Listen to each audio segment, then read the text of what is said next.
খুব ইম্পর্ট্যান্ট একটি বিষয়। আসলে রাগ গুসা এটা প্রত্যেকটা মানুষের জন্মগতভাবে আল্লাহ তাআলা দিয়েছে। কেউ নিয়ন্ত্রণ করতে পারে, কেউ নিয়ন্ত্রণ করতে পারে না।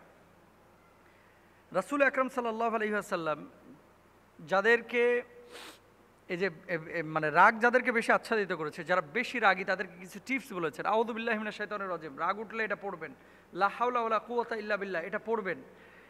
যদি দাঁড়ানো থাকেন এটা বসে যাবেন, যদি বসা থাকেন তাহলে শুয়ে যাবেন। রাগ এটা শয়তানের পক্ষ থেকে আসে, অস্বস্থার কারণে অনেক সময় হয়ে থাকে।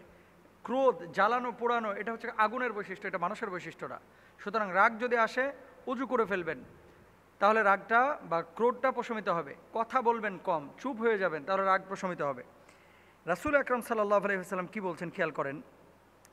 ইন্না বানি আদামা খুলিকু আলা তাবাকাতি শাত্তা আলা ওয়া ইন্না মিনহুম বাতি আল গদাব সারিয়া আল ফাই ও মিনহুম সারিয়া উল গদাবি সারিয়া উল ফাই ফাতিলকা বিতিলকা আলা ওয়া ইন্না মিনহুম সারিয়া আল গদাবি বাতি আল ফাই আলা ওয়া খয়রুহুম বাতি উল গদাব সারিয়া উল ফাই আলা ওয়া শাররুহুম সারিয়া উল গদাবি বাতি উল ফাই।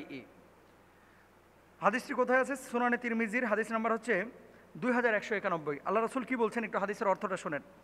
আদম সন্তানকে বিভিন্ন শ্রেণীতে সৃষ্টি করা হয়েছে। জেনে রাখো, মানুষের মধ্যে কারো রাগ আসে দেরিতে এবং চলে যায় খুব তাড়াতাড়ি। কেউ কেউ দেখবেন হুটহাট রেগে যায়,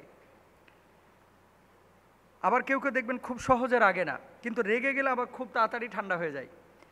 আবার কারো রাগ আসে তাড়াতাড়ি, চলে যায় তাড়াতাড়ি, এটা নবীজি বলছেন।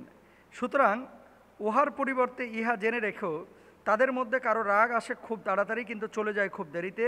জেনে রেখো তাদের মধ্যে উত্তম হলো যাদের রাগ আসে দেরিতে এবং চলে যায় খুব তাড়াতাড়ি। খুব সহজে রাগে না, কিন্তু রাগলে খুব তাড়াতাড়ি ঠান্ডা হয়ে যায়। নবীজি বলছেন এ উত্তম। আর তারাই খুব নিকৃষ্ট যাদের রাগ আসে খুব তাড়াতাড়ি কিন্তু চলে যায় অনেক দেরিতে। সুতরাং রাগ গুসা এটা কিন্তু ভালো জিনিস না, নবীজি সাল্লাল্লাহু আলাইহি ওয়াসাল্লাম বলেছেন। তো স্বামী যদি বদমেজাজি হয়, স্বামী কেন বদমেজাজি হচ্ছে, যে কাজগুলোর কারণে রেগে যাচ্ছে, স্ত্রী হিসেবে প্রথমে উচিত হচ্ছে ওই কাজগুলো না করা, কারণ সবার মেজাজ একরকম না। আর বদমেজাজি স্বামী যদি হয়ে থাকে তাহলে সেক্ষেত্রে আপনার লা হাওলা ওয়ালা কুওয়াতা ইল্লা বিল্লাহ, আউযু বিল্লাহি মিনাশ শাইতানির রাজিম, এগুলো বেশি বেশি স্বামীকে পড়তে বলবেন।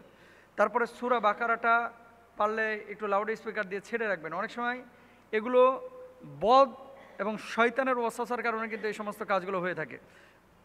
স্ত্রী হিসেবে আপনার উচিত কথা কম বলা সেসব ক্ষেত্রে। যাদের বদমেজাজি স্বামী আছে, দেখা যাচ্ছে লবণ কম দিয়েছে এই জন্য স্ত্রীর উপরে অনেকে চড়াও হয়, এটা উচিত না, কিন্তু এটা উচিত না। মনে রাখবেন মানুষ মাত্র মানুষের ভুল হয়ে থাকে। অনেক স্বামীরা আছে আপনার সামান্য সামান্য বিষয় না স্ত্রীর উপরে চড়াও হয়, উচিত না। এরা কাপুরুষ, মারধর যারা করে স্ত্রীদেরকে এরা কাপুরুষ, এরা সুপুরুষ না। আল্লাহ রাসূল সাল্লাল্লাহু আলাইহি ওয়াসাল্লাম স্ত্রীদের সাথে রাগারাগি করেছেন, তিনি বাড়ি থেকে বের হয়ে গেছেন, কিন্তু কখনো স্ত্রীদের গায়ে এভাবে হাত তুলেন নাই আপনারা যেভাবে মার কাট অবস্থা করেন।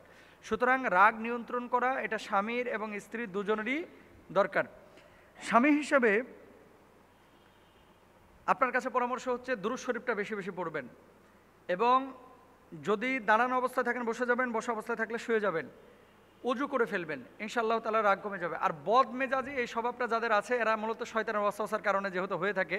নামাজ ঠিকমতো পড়বেন, তাহাজ্জুদটা ঠিকমতো পড়বেন, মাঝে মাঝে চারকুল পড়ে বুকে ফুৎকার দিবেন, কোরআন এবং জিকিরের মধ্যে মাধ্যমে জবানটাকে সচল রাখবেন। আল্লাহ তাআলা আমাদের তৌফিক দান করুন, আমিন।